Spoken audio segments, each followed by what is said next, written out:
ማለዳ የመጣ ስታነቃኝ። እንደምን አደራችሁ ክቡራትና ክቡራን የምፅዓቱ አዋጅ ነጋሪ አገልግሎት አድማጮቻችን፣ ሰላም ለእናንተ ይሁን። የማለዳ ቁርሳችንን አሁን ጀምረናል። አዘጋጅ እና አቅራቢ ፓስተር አለማየሁ ነሞ። መልካም ጊዜ ሆነላችሁ። ከሕይወት ምንጭ ውሃ ስታረካኝ። ሰላም ጤና ይስጥልን፣ እንደምን አደራችሁ። ይህ በምፅዓቱ አዋጅ ነጋሪ አገልግሎት እየተዘጋጀ የሚቀርብ የማለዳ ቁርስ ፕሮግራማችን ነው። ወደ ዛሬው የማለዳ ቁርስ ፕሮግራም ከማለፋችን በፊት ይህንን ማለዳ በምሕረትና በቸርነቱ የሰጠንን አምላካችንንና አባታችንን አብረን አመስግነን ወደ ዛሬው የማለዳ ቁርስ ፕሮግራም እናልፋለን። የዘላለም አምላክ እግዚአብሔር ሆይ በጌታ በኢየሱስ ክርስቶስ ስም ስለ ምሕረትህ፣ ስለ ቸርነትህ፣ ስለ በጎነትህ፣ ስለ መልካምነት ሁሉ ክብር ምስጋና ለአንተ ይሁን። አንተ በምሕረትህና በቸርነትህ ከልለህ በደምህ አጥበህና ቀድሰህ በቁስልህ ፈውሰህን መርገማችንን በእንጨት ላይ ወስደህ ዛሬ በፊትህ እንድንሆን ይህንን የተባረከ ቀን ስለሰጠህን በኢየሱስ ክርስቶስ ስም እናመሰግንሃለን። አሁንም አምልኮ፣ ስግደት፣ ምስጋናና ክብር ከዘላለም እስከ ዘላለም ለታላቁ ስም ብቻ ይሁን። እነሆ ደግሞ በዚህ ዕለት ቃልህን ታስተምረን ዘንድ የቃልህ መንፈስ በሕይወታችን ይሠራ ዘንድ እግዚአብሔር ሆይ አእምሮአችንን መንፈሳችንን ትከፍተው ዘንድ መረዳት እንዲሆንልን የልቦናችንን ዐይኖች ታበራ ዘንድ በኢየሱስ ክርስቶስ ስም እንጠይቅሃለን። ቃልህ ኃይል አለው፣ ሥልጣን አለው፣ ይፈውሳል፣ ያድናል፣ ይፈታልና ይህ ሥልጣንና ኃይል ያለው ብርቱ የሆነው የሚፈውስና የሚያድነው ቃልህ በሕይወታችን ውስጥ በክርስቶስ ኢየሱስ ስም ይሥራ። ኖ በዚህ ዕለት መንገዳችንን ያቅናልን። ጌታ እግዚአብሔር ሆይ ኖ በልጅ በክርስቶስ ኢየሱስ ስም ቃልህን ባርክልን። ሁሉ ለስምህ ክብር ይሁን በኢየሱስ ጌታ ድንቅ ስም። እንግዲህ እየተመለከትን ያለነው የቆላስይስ መጽሐፍ ምዕራፍ 2 ነው። በትናንትናው ዕለት ቁጥር 17ን ተመልክተን ነበረ። እነዚህም ሊመጡ ያሉ ነገሮች ጥላ ናቸው እንጂ አካል ግን ክርስቶስ ነው ብሎ ይናገር ነበረ። እንግዲህ ስለ ሙሴ ሕግ፣ ስለ ማደሪያው ድንኳን እና እንዲሁም ስለ ታቦቱ አንዳንድ ነገሮችን ለመመልከት ሞክረናል። እንግዲህ ሊመጣ ያለው አመልካች ነው። ብሉይ ኪዳን የአዲስ ኪዳን ጥላ ነው። አዲስ ኪዳን ደግሞ እውነታ ነው፣ ሪያሊቲ ነው። አሁን የምንኖርበትና የምናደርገው የምንፈጽመው በእኛ ሕይወት የተከናወነ ጉዳይ ነው እንጂ ነገ ተነጎዳ የሚከናወን ጉዳይ አይደለም። በክርስቶስ ኢየሱስ መዳን ሆኖልናል። በክርስቶስ ኢየሱስ ሕይወትን አግኝተናል። በክርስቶስ ኢየሱስ ከጨለማ ወደ ብርሃን ወጥተናል። በክርስቶስ ኢየሱስ የእግዚአብሔር ልጆች ሆነናል። በክርስቶስ ኢየሱስ ወራሾች ሆነናል። ይህ እውነት ነው። ይህንን የእግዚአብሔር ልጅ ኢየሱስ ክርስቶስ ለእኔና ለእናንተ ሊያደርግልን መጣ። ጥላው አመልካች ነበረ። ሊመጣ ያለውን በሩቅ ያለውን የሚያሳይ ነበረ። ጥላው እርሱ አልነበረም፣ አመልካች ነው። የመንገድን የሚያሳይ ነበረ። በጥላ ማንም አይድንም። በጥላ ማንም ወደ እግዚአብሔር መንግሥት ሊገባ አይችልም። ለምን? እውነተኛው እርሱ መጥቷልና ነው። ስለዚህ ነው በእርሱ የሚያምን የዘላለም ሕይወት አለው የተባለበትም የተጻፈበትም ምክንያት ያ ነው። በክርስቶስ የሚያምን አካል በሆነው በተገለጠው በሞተው ከሙታን መካከል በተነሳውና ተመልሶ በሚመጣው በእርሱ የሚያምን የዘላለም ሕይወት እንደተሰጠው ሊያውቅ ይገባል እላለሁ። እንግዲህ ጥላው ስለሱ ይናገር ነበር፣ ስለሱ ይመሰክር ነበር። እሱ እንደሚመጣ ያሳየን ነበር። እርሱ እንደሚመጣ ያሳየን ነበር፣ ይመሰክርም ነበር። እንግዲህ የሚመሰክረውንና ለእርሱ እንደሚመጣ ያሳየንን እሱን ልንከተል አይደለም፣ የመጣውን እንድንከተልና እርሱን ተቀብለን ከእርሱ ጋር ለዘላለም እንደሆነ እንድንኖር ያስፈልጋል። እነዚህ ሊመጡ ያሉት ነገሮች ጥላ ናቸው ብሎ የተናገረበት ምክንያት ሊመጣ ያለውን ነገር የሚያመለክተን እንደሆነ ለማመልከት እንደሆነ ልንረዳ፣ ልንገነዘብ፣ ልናውቅ ያስፈልጋል ማለት ወዳለሁ። እንግዲህ ዛሬ ደግሞ ቁጥር 18ን እንመለከታለን። ትሕትናንና የመላእክትን አምልኮ እየወደዱ በላዩም ያለው ፍቃድ እየገባ በሥጋው አእምሮ በከንቱ እየታበየ ማንም አይፍረድባችሁ ይላል። ደግሜ ያነበዋለሁ። ትሕትናንና የመላእክትን አምልኮ እየወደዱ በላዩም ያለ ፍቃዱ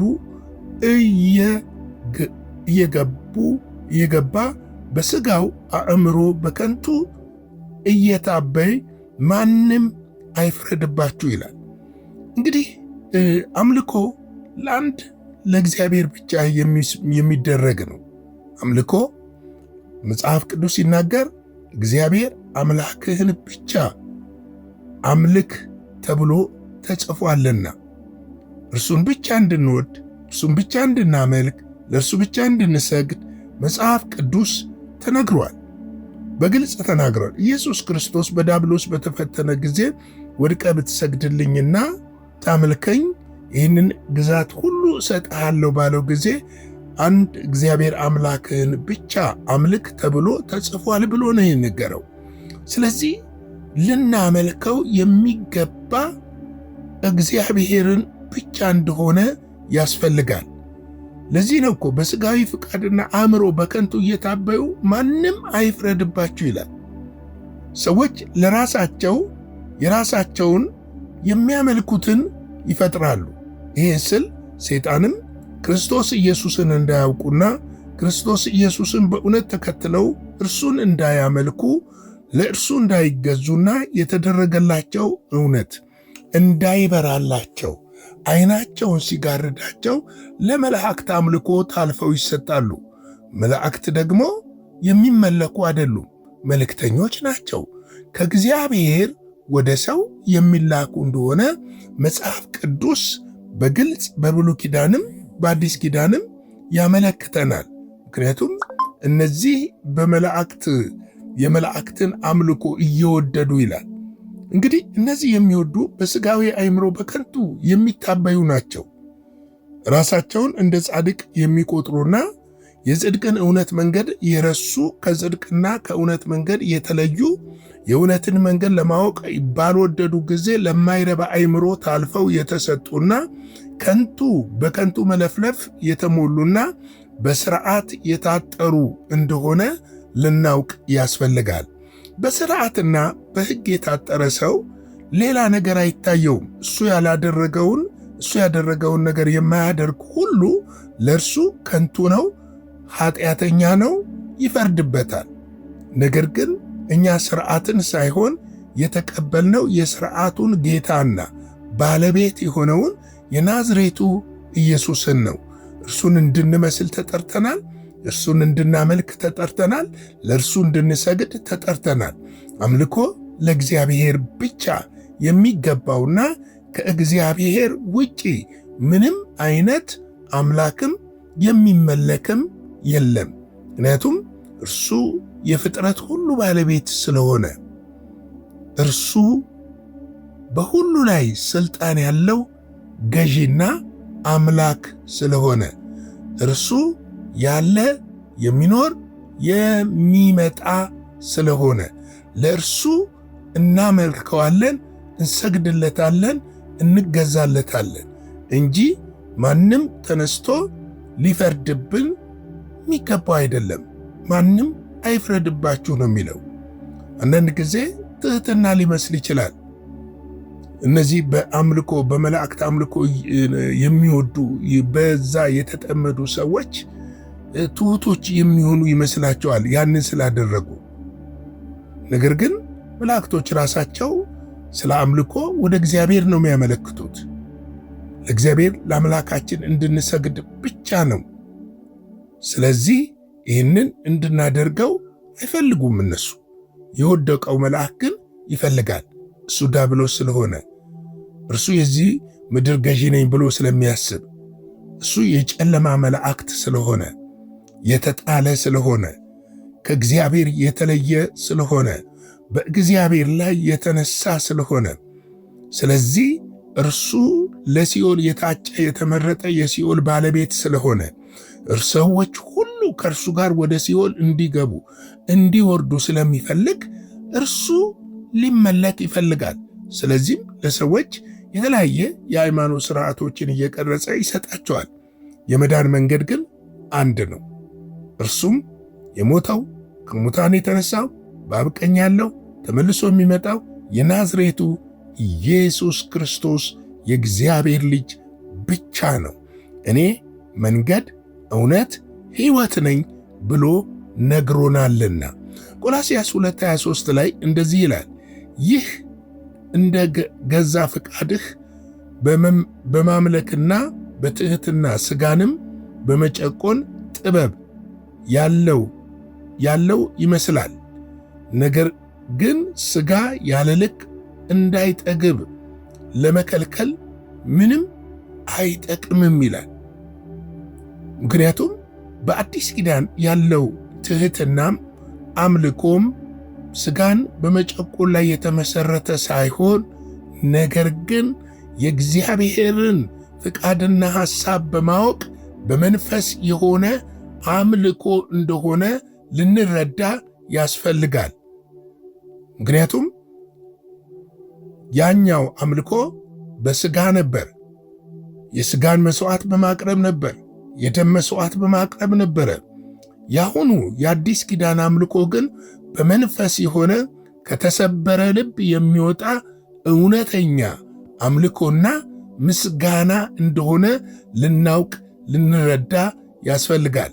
አንደኛ ቆሮንቶስ 9:24 ላይ በእሽቅድምድም ስፍራ የሚሮጡት ሁሉ እንዲሮጡ ነገር ግን አንዱ ብቻ ዋጋውን እንዲቀበል አታውቁምን? እንዲሁም ታገኙ ዘንድ ሩጡ ይላል። መሮጥ ያለብን ለእውነተኛው ነገርና ራሳችንን ለእውነት ለሆነው ነገር አሳልፈን በመስጠት እውነተኛውን ነገር ማምለክ ይገባናል።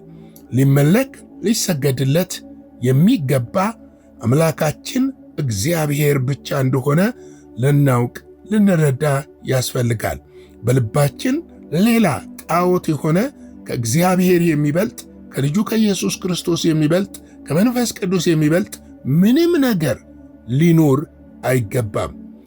ፊልጵስዩስ 3:14 በክርስቶስ ኢየሱስ ከፍ ከፍ ያለውን የእግዚአብሔርን መጠራት ዋጋ እንዳገኝ መልእክትን አፈጥናለሁ ይላል።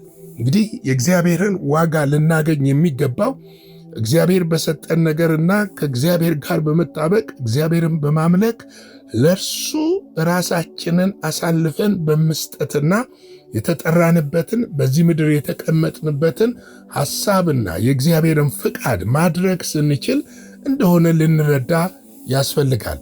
እንግዲህ በእውነትና በመንፈስ የሚመለክበት ጊዜ ይመጣል፣ እርሱም አሁን ነው ብሎ ዮሐንስ ወንጌል ምዕራፍ 14 ከዛች ሳምራዊት ሴት ጋር ሲነጋገር የተናገረውን ቃል ማስታወስ ስለ አምልኮ ያስፈልጋል ብዬ አምናለሁ። አምልኮ ጩኸትም ፉጨትም ጭብጨባም አይደለም። አምልኮ የልብና የመንፈስ መስዋዕት ነው።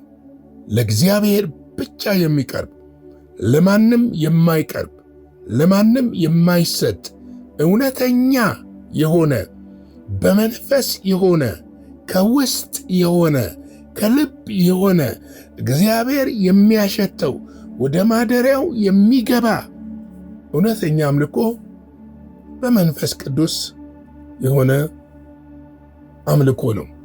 እንግዲህ ቅዱሳን ወንድሞቼና እህቶቼ ለዛሬ ያዘጋጀሁት ይህንን ይመስላል። ላይክ፣ ሼር፣ ሰብስክራይብ ማድረግ አይረሳ። እንደዚሁም ደግሞ በስክሪኑ ላይ ባለው የንግድ ባንክ አካውንት አገልግሎታችንን መደገፍ የምትችሉ መሆኑን ልገልጥ እፈልጋለሁ። በፍቅር ይሁን፣ በልግስና ይሁን፣ በጽድቅ ይሁን። አጭር ጸሎት ልጸልይና የዛሬውን አገልግሎቴን እጨርሳለሁ። የዘላለም አምላክ እግዚአብሔር ሆይ ስለዚህ ማለዳ ስለ ምሕረትህ፣ ስለ ቸርነትህ፣ ስለ በጎነትህና ስለ መልካምነትህ ሁሉ ክብር፣ ምስጋና ከዘላለም እስከ ዘላለም ለታላቁ ስም ይሁን። ስለ ረዳህና ስለ ደገፍከን ተመስገን። በምሕረት በቸርነትህ ስለ ከለልከን ተመስገን። እግዚአብሔር ሆይ ያንተ እጅ በእኛ ላይ ስለሆነ እናመሰግንሃለን። የጌታ እግዚአብሔር ሆይ በዚህ ማለዳ ደግሞ የታመሙትን ፈውሳቸው፣ ያዘኑት ይጽናኑ፣ የደከሙት ይበርቱ። መንፈስህ በነገር ሁሉ ያግዘን፣ አቅም ጉልበት እንድትሆነን እንጠይቃለን። ቀሪው ጊዜ ቀኑን ሁሉ ባርክልን፣ ከክፉ ሁሉ ጠብቀን፣ በደም ሸፍነን። በኢየሱስ ክርስቶስ ጌታና ጻድቅ ስም አሜን። በነበረን የመልእክት ክፍለ ጊዜ እንደተባረካችሁ ተስፋ እናደርጋለን። በነገው ማለዳ በሌላ ዝግጅት እንገናኛለን። መልካም ቀን።